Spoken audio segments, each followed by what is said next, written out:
Geuningan cek bahasa urang mah kitu tah.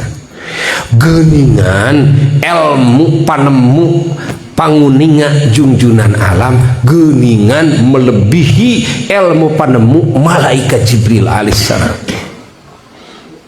Jadi saha atuh makhluk nupang kenal ka Allah, nupang terang ka Allah, Kangjeng Nabi Muhammad. Ayeuna ilmu panemu kana alam ciptaan Allah, teu aya makhluk nupang uninga kana alam ciptaan Allah angin Kangjeng Nabi Muhammad. Numawi ketika waktu dimi'rajkeun malaikat Jibril alaihi salatu wassalam ngajajab junjunan hanya dugi ka batas Sidratul Muntaha. Ti Sidratul Muntaha kaditu boro-boro tiasa lebet terang oge teu. Sadaya nabi, sadaya rasul, sadaya malaikat, ilmu panemuna tentang alam nuku Allah diciptakan hanya dugi ke batas eta. Numawi ku ulama disebutkan Sidratul Muntaha, ai muntaha teh panganggesan, sidroh teh tangkal kai panganggesan. Ya. Naon pangna disebut panganggesan muntaha, dauhan ulama nu disebut muntaha teh allati yantahi ilaiha ilmu kulli nabiyyin mursal wa malakin muqarrab. Hartosna adalah panganggesan teh adalah panganggesan didinya batas ilmu panemu sadaya nabi nu diutus ku Allah oge malaikat anu dicaketkeun ku Allah ka Allah. Batas panganggesan ilmu panemuna nepi ka dinya. Nabi urang sadayana Kangjeng Nabi Muhammad SAW ngabelenyeng angkat nyalira karena alam anu sadaya malaikat terang, karena alam anu sadaya rasul terang, tanpa gaib, tanpa penunjuk jalan, pan dihanap mah siga malaikat Jibril we nu panguningana teh nu ngajajab-jajab junjunan sanes gitu. Junjunan ge ditaros dugi ka nyebatkeun teuing atuh teu terang. Ya, di mana nembe salira salat la adri Jibril teu apal ka teh. Ya. Padahal di dunia. Padahal rasul ge kantos apa? Ka Palestina. Ya. Tapi ditaroskeun teh teu terang. Hatta di Madinah, apaan keluarga Rasul teh di Madinah, apaan Rasul teh nuju murang kali ke Madinah kantos. Tapi begitu ditaroskeun ku malaikat Jibril alaihissalam, aina sholaita, di mana nembe salira salat? Qala la adri, junjunan ngawaler teu apal kami teh Jibril. Nah atuh ari nepi kana alam anu malaikat Jibril ge teu terang. Nabi urang ngabelenyeng teu aya anu nyarengan. Masya Allah ya, geuningan cek bahasa urang mah kitu tah. Geuningan ilmu panemu panguninga junjunan alam, geuningan melebihi ilmu panemu malaikat Jibril alaihissalam. Sehingga gitu. Masya Allah, lebet karena alam nu malaikat Jibril ge terang. Allah kata mah teu mampu di lebetna kaduruk cenah ku cahaya di eta alam saking hebatna eta cahaya. Tapi Nabi urang teu kaduruk di dinya. Lain nunjukkeun kana bahwa Nabi urang adalah wujud anu pangkuat-kuatna. Teu aya wujud makhluk nu pangkuat-kuatna angin Kangjeng Nabi Muhammad. Ketika malaikat Jibril kabakar dugika malaikat Jibril nu ageungna teh kagungan jangjang 600 jangjang. Lamun congokna hiji jangjang malaikat Jibril dikadunyakeun pinuh alam dunya teh. Matak malaikat Jibril ka alam dunya tara ngajelma malaikat Jibril asli. Tara itu kan menjelma-jalmi gitu kan. Nu aslina congona wungkul lamun di alam dunya keun pinuh alam dunya teh. Allah Allah Allah Allah Allah Allah kusabab bangsa cahaya mesin pinuh kayaknya teurin ciga benda-benda padatnya tah malaikat Jibril didamel tina cahaya, malaikat didamel tina cahaya, tapi aya batasanana lebet karena hiji alam anu cahayana jauh lebih hebat ketimbang cahaya malaikat Jibril alaihissalam. Akhirnya cahaya malaikat Jibril nu kabakar ku eta cahaya nu langkung hebat. Nabi urang teu kabakar. Naon diantawis alasanana karena eta alam ge diciptakeun tina cahaya Kangjeng Nabi Muhammad.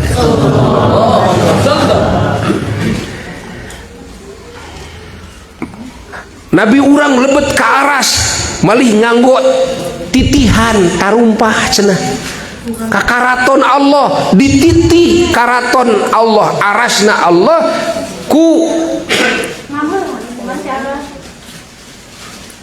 titihan Kangjeng Nabi Muhammad sallallahu alaihi wasallam. Jaga yaumal kiamah jungjunan alam kesana bade ngadeg di luhureun karatonna Allah palih tengen palih kana Allah arsyur rahman. Teu heran naon sababna da arasna oge diciptakeun tina cahaya Kangjeng Nabi Muhammad sallallahu alaihi wa alihi wasallam. Masya Allah. Allah Allah Allah Allah Allah Allah Allah Allah. Jadi teu aya makhluk nupang uninga-uninga na ka alam anu diciptakeun ku Allah angin Kangjeng Nabi Muhammad sallallahu alaihi wasallam.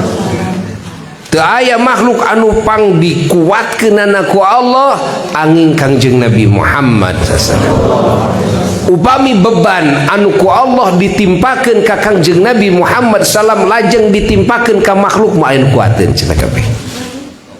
Moal anu kuateun, moal anu kuateun. Allah Allah Allah Allah Allah. Allahumma salli wa sallim wa barik alaihi wa ala alihi wa sahbihi. Allah. Tina sisi takwa teu aya makhluk anu pang takwa-takwana pang sampurna-sampurnana dina katakwaanana angin Kangjeng Nabi Muhammad.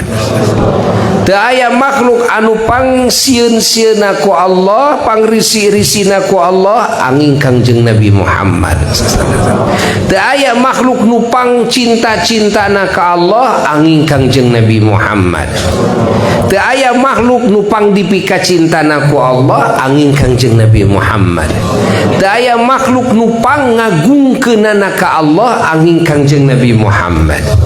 Teu aya makhluk anu pang diagungkeunana ku Allah angin Kangjeng Nabi Muhammad. Allah. Teu aya makhluk anu pang muji-mujina ka Allah angin Kangjeng Nabi Muhammad. Teu aya makhluk anu pang dipujina ku Allah angin Kangjeng Nabi Muhammad sallallahu alaihi wa alihi wasallam. Allah Allah Allah Allah. Masya Allah. Masya Allah. Masya Allah. Dan Allah. Teu aya makhluk nupang emut-emutna ka Allah angin Kangjeng Nabi Muhammad. Teu aya makhluk nupang diemutna ku Allah angin Kangjeng Nabi Muhammad sallallahu alaihi wa alihi wasallam. Allahumma salli wa sallim wa barik alaihi. Allah teu ngadamel dua di alam semesta ieu anu ngabandingan darajat Kangjeng Nabi Muhammad sallallahu alaihi wasallam. Ingat dina sagala halna kasayan da margi jungjunan mak sagalana kasayan daya angin Kangjeng Nabi Muhammad sallallahu alaihi wasallam nupang diunggulkeunana ku Allah. Tuh, bahan penciptaan jungjunan cahaya nupang payuna diciptakeun anu alam semesta diciptakeun tina eta cahaya. Tuh diagungkeun ku Allah. Ruhna diagungkeun ku Allah.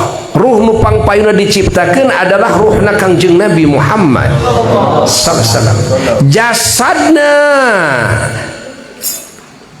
diagungkeun ku Allah. Teu aya jasad makhluk nu pang diagungkeunana ku Allah angin jasad Kangjeng Nabi Muhammad sallallahu alaihi wasallam. Jadi Nabi urang mah sagalana diagungkeun. Jadi sanes kelahiran wungkul. Maka ngagungkeun kelahiran Nabi judul eta mah. Naon? Judul. Ai sabenerna umat Islam ngagungkeun teh hanya karena kelahiranana wungkul, lain kana sagalana. Eca henteu? Eca henteu?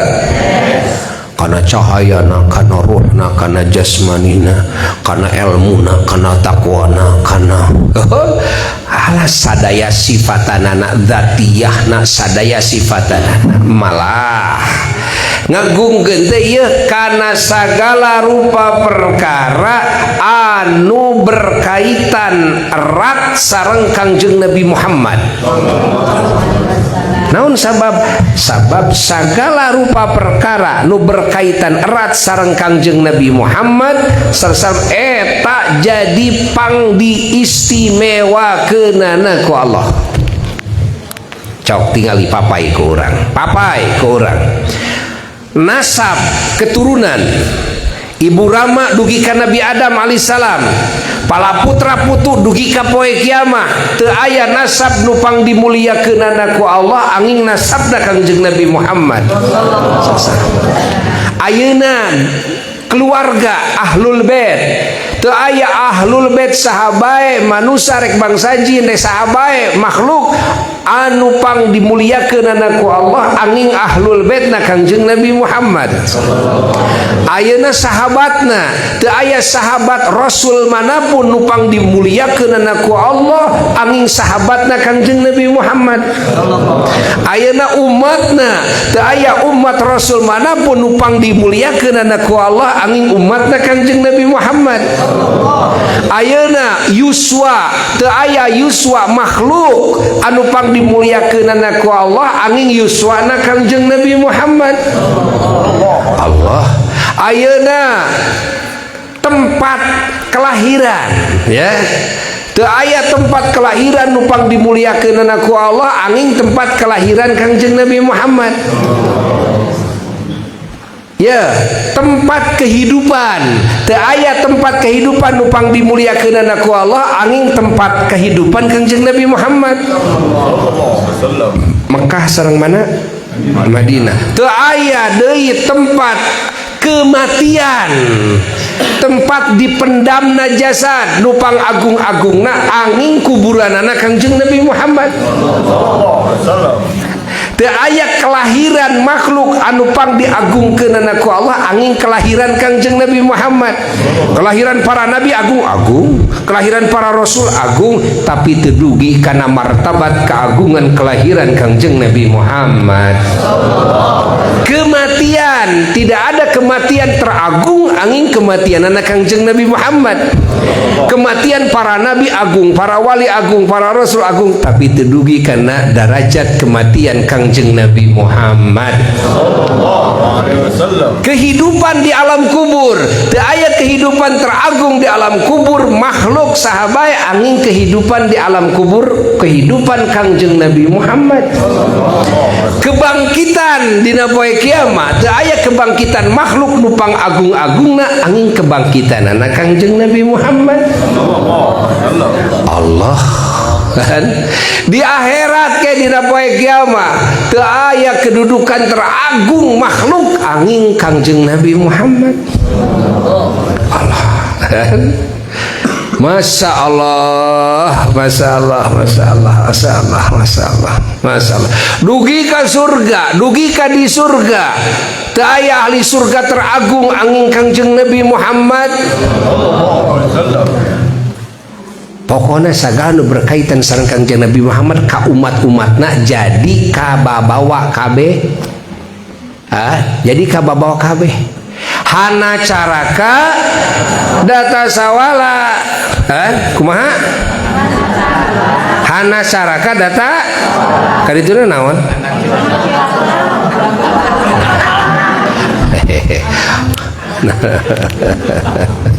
lain karena cilaka tuh imah lain karena cilaka karena bagja imah ya karena bagja ya. Masya Allah Allah jadi orang menang anugerah umat ya keistimewaan anugerah ti Allah kabehana ge ya sababiyah nama karana diagungkeunana pang dipika cintana Kangjeng Nabi Muhammad sallallahu alaihi wasallam ku Allah taala. Jadi sabab Nabi we anger. Keluarga Nabi jadi leuwih agung ya sabab Nabi, sahabat Nabi jadi leuwih agung ya sabab Nabi, umat Nabi leuwih agung ya sabab Nabi. Hari kelahiran Nabi jadi hari teragung sabab Nabi, saat dilahirkan Nabi jadi saat teragung ya sabab Nabi, tempat Nabi, tempat kelahiran Nabi jadi tempat teragung ya sabab Nabi, tempat kehidupan Nabi jadi kehidupan teragung ya sabab jadi nu jadi sabab Nabi. Tuh sehingga jadi paling istimewa tuh jadi sekali di atas tina sabab saha Kangjeng Nabi Muhammad sallallahu alaihi wasallam.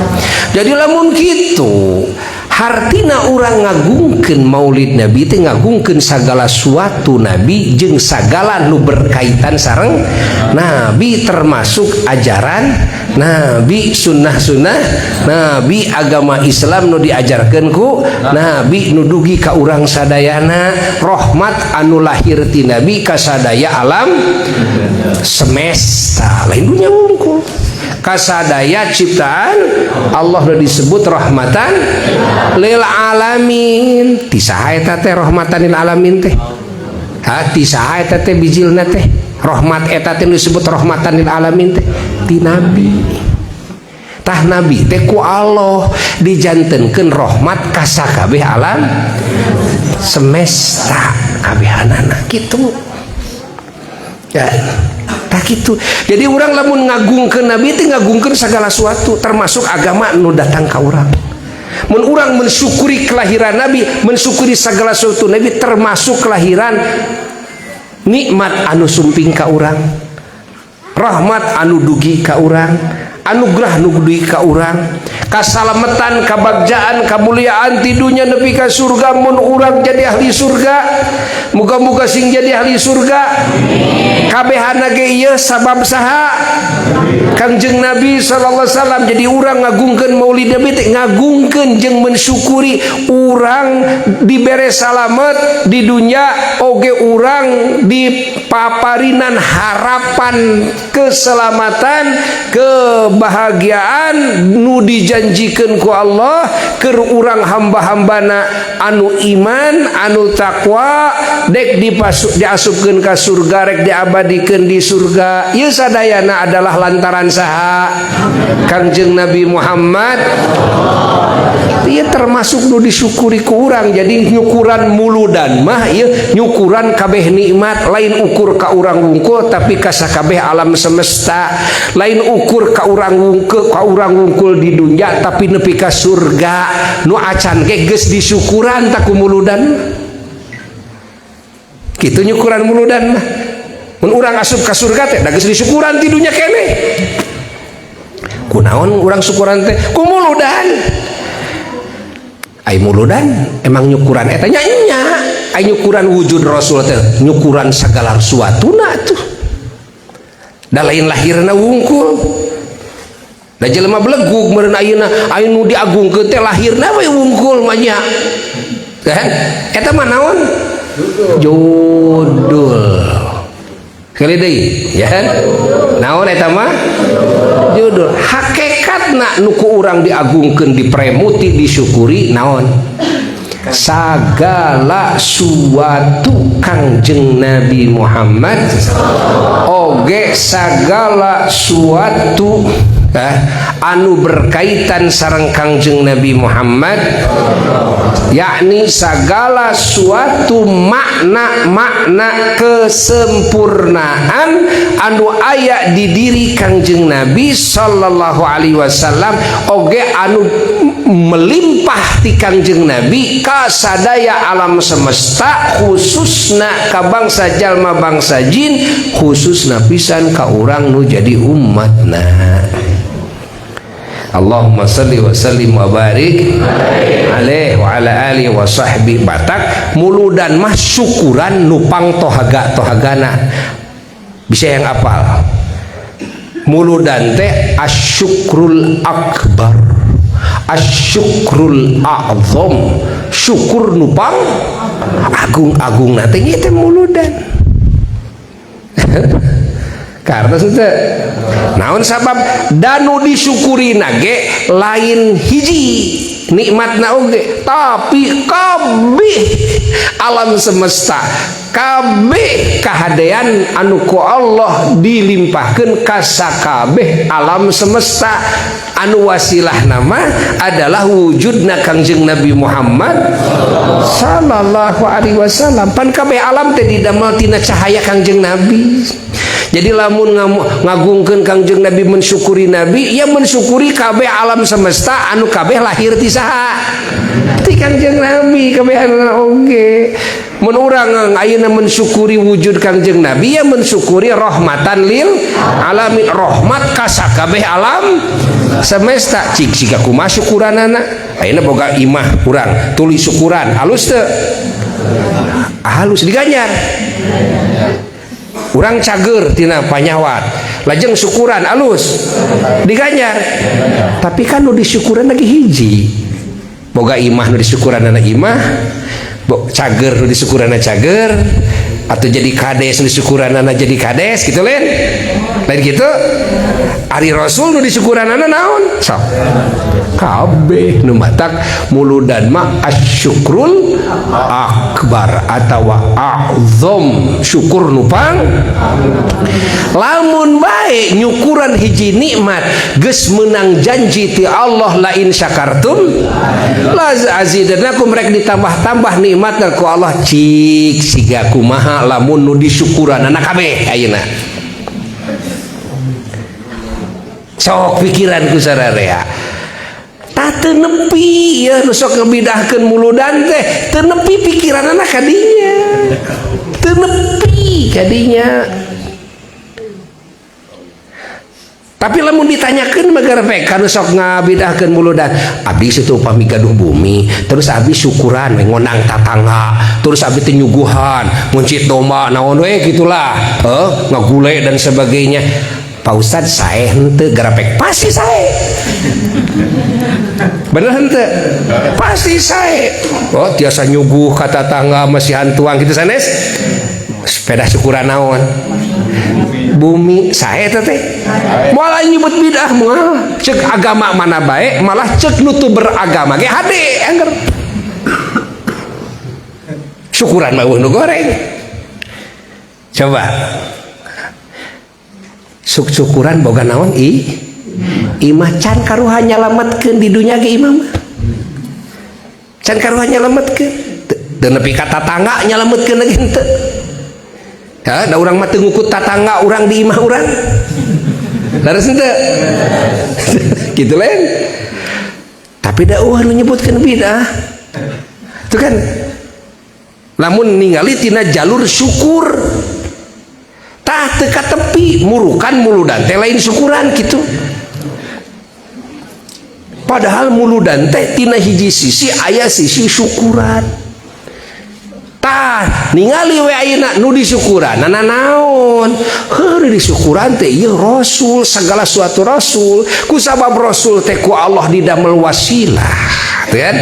Wasilah wujud kabeh makhluk, wasilah rahmat ka sakabeh makhluk, wasilah kasalamatan kabagjan kamuliaan anu abadi keur jelema jeung bangsa jin nepi ka surga, wasilah segala kahadean ka sakabeh makhluk. Anak itu nyukuran Kangjeng Nabi teh nyukuran kabeh makhluk, kabeh kasaean nu ku Allah dipaparinkeun ka kabeh rahmat nu ku Allah ditaburkeun ka kabeh, nyukuran kasalametan kabagjaan kamuliaan nu ku Allah dipaparinkeun ka sakabeh jelema jeung sakabeh bangsa jin nu iman, tuh kan, nu takwa tuh disukuran ku urang, lain disukuran iman keur urang wungkul da muludan mah, iman kabeh disyukuri ku urang. Allah nyukuran iman batur, nyukuran bagjana batur, nyukuran muliana batur, nyukuran rahmat anu katarima ku batur ku kabeh alam disyukuri ku urang ku muludan mah. Kahartin teh ya, kahartin teh matak ya, pantes lamun aya ulama nu nyebatkeun bahwa majlis zikra maulidin nabi sallallahu alaihi wasallam huwa al majlisul a'zami fil alam. Majlis memperingati, ngagungkeun, mensyukuri maulidna Kangjeng Nabi Muhammad SAW adalah majlis nupang agung-agungna di alam semesta. Matak pantes waktos Nabi bade dilahirkeun teh geger kabeh pada milu bunga kabeh, arasna bunga, langitna bunga, korsina bunga, kabeh bumi bunga, kabeh makhluk milu bunga, kabeh makhluk milu syukur. Naon sababna? Sabab ieu nu bade lahir adalah nu ku Allah didamel wasilah rahmat anu ku Allah dilimpahkeun ka aras, ka kursina, ka langitna, ka lauh mahfuz, ka kolamna, ka bumina, kabehanana wasilah saya Kangjeng Nabi Muhammad. Ieu wasilah nu pangagungna bade ngalih ka alam dunya, bade hadir di alam dunya, geger kabeh alam semesta pada bunga sadayana, pada ngiring ngamarhabakeun sadayana, pada ngiring nyambut sadayana. Coba bayangkeun, sabab sararea nyaho alam semesta nyaho menang rahmati Allah teh wasilah anjeunna. Alam semesta nyaho menang sagala kasayan ti Allah wasilah anjeunna. Alam semesta rumasaeun bahwa ayatna maranehna diciptakeun ku Allah wasilah Kangjeng Nabi Muhammad sallallahu alaihi wasallam, yakni tina cahaya nu pang awal-awalna diciptakeun cahayana Kangjeng Nabi Muhammad sallallahu alaihi wasallam. Tina eta cahaya Allah ngadamel alam semesta. Kahartos teu nu mawi sang cahaya ieu bade medal ka alam dunya, geger kabeh alam semesta. Dek sarua jeung lahir domba, dek sarua mah mun urang boga domba borosot lahir atoh, mun urang syukuran karena domba anakan alus eta teh alus. Domba wae urang geus alus manya lahir nabi aneh urang jempe-jempe kan dikamanakeun aya otak sia bari kitu kan. Sok pikir ke urang ya, ieu teh lahir saha nu disyukuri ku sararea teh. Urang mah umat Islam hamba Allah tong borok lahir junjunan alam semesta, boga ucing nu dipikadeudeuh ku urang reuneuh, urang mah geus syukuran. Borosot anakan urang mah atoh syukuran, boga manuk gitu kan anakan, oh urang syukuran alhamdulillah gitu kan. Alus eta teh alus meureun tinggal komo. Ieu nu disyukuri ku urang teh lahir nasaha gitu kan.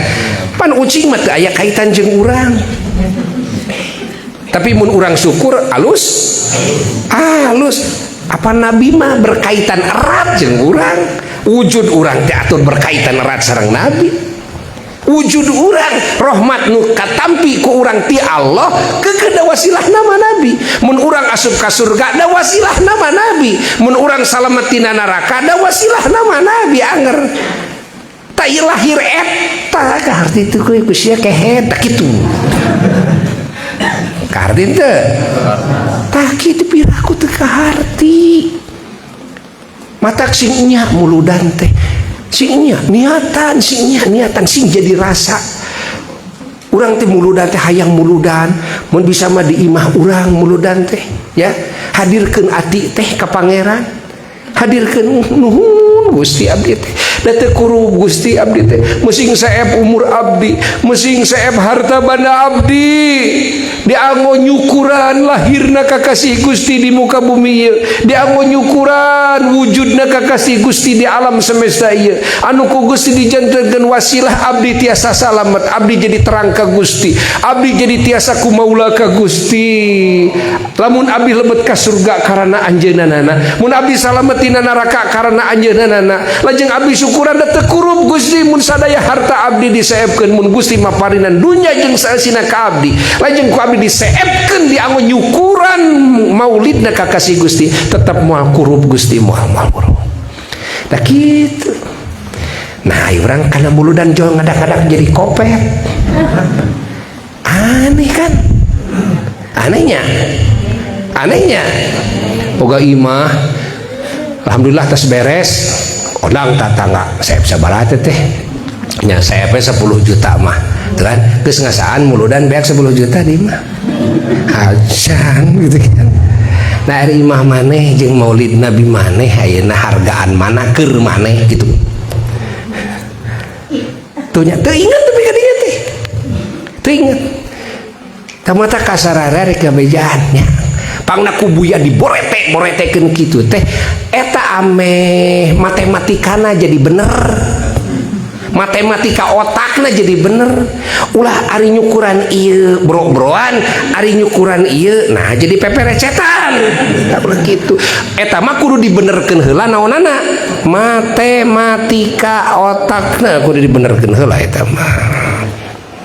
Mana harga lahir Nabi, mana harga boga imah. Mana harga lahir Nabi, mana hargana urang cager, mana hargana urang boga jabatan gitu. Kartin teu urang syukuran boga anak dikawinkeun aya nu beak ratusan juta. Harus teu bari can karuhan anak teh nyalametkeun urang.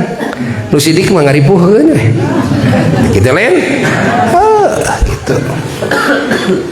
Tah, jadi matematikana lah kudu dibenerkeun ya.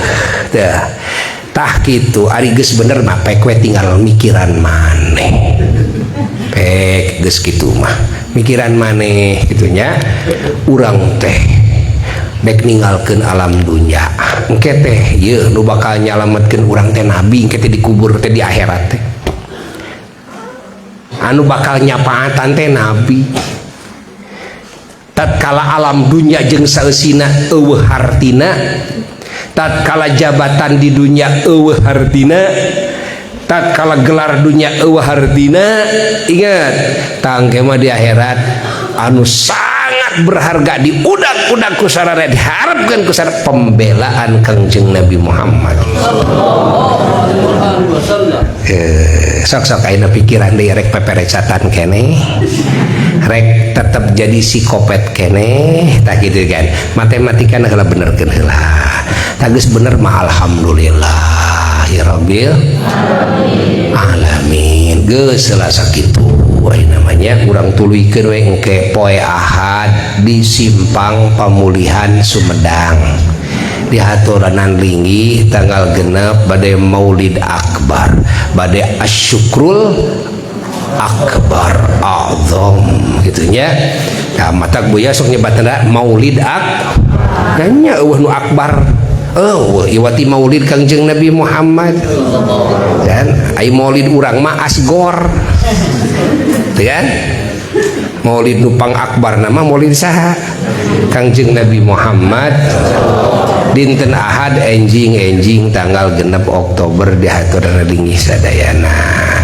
Ayo angkat panangan. Allahumma salli ala habibika sayyidina Muhammad wa ala alihi wa sahbihi barik wa sallim radha'an jami'is sahabal qaraba wa tabi'in tabi'in lahum bi ihsanin yaumiddin amin ya rabbal alamin. Allahumma inna qad hadarna qira'ata maulidi nabikal karim wa afid alaina bi barakatihi libasal izz wa takrim wa askinna bi jiwarihi fi darin na'im wa na'imna fil jannah bin na'imil mukim. Allahumma inna nas'aluka bi jahi hadzal nabil mustafa wa alihi sidqi wal wafa kun lana mu'inan wa mus'ifa wa bawwina minal jannati ghurafa warzuqna bi jahihi sallallahu alaihi wasallam indaka ya Allah قبولا وعزا وشرفا. اللهم إنا نتوسل إليك بنبيك المختار وآل الأطهار وأصحاب الأخيار. كفر عنا الذنوب والأوزار يا الله يا الله يا الله، واحرسنا من جميع المخاوف والأخطار، واجمع بيننا وبينهم في دار القرار، وتقبل منا ما قدمنا من يسير أعمالنا في الإعلان والإصرار، وارحمنا برحمتك واغفر لنا إنك أنت العفو الغفار يا غفار. سبحان ربك رب العزة عما يصفون وسلام على المرسلين والحمد لله رب العالمين. إلى حضرة النبي صلى الله عليه وسلم. الفاتحة.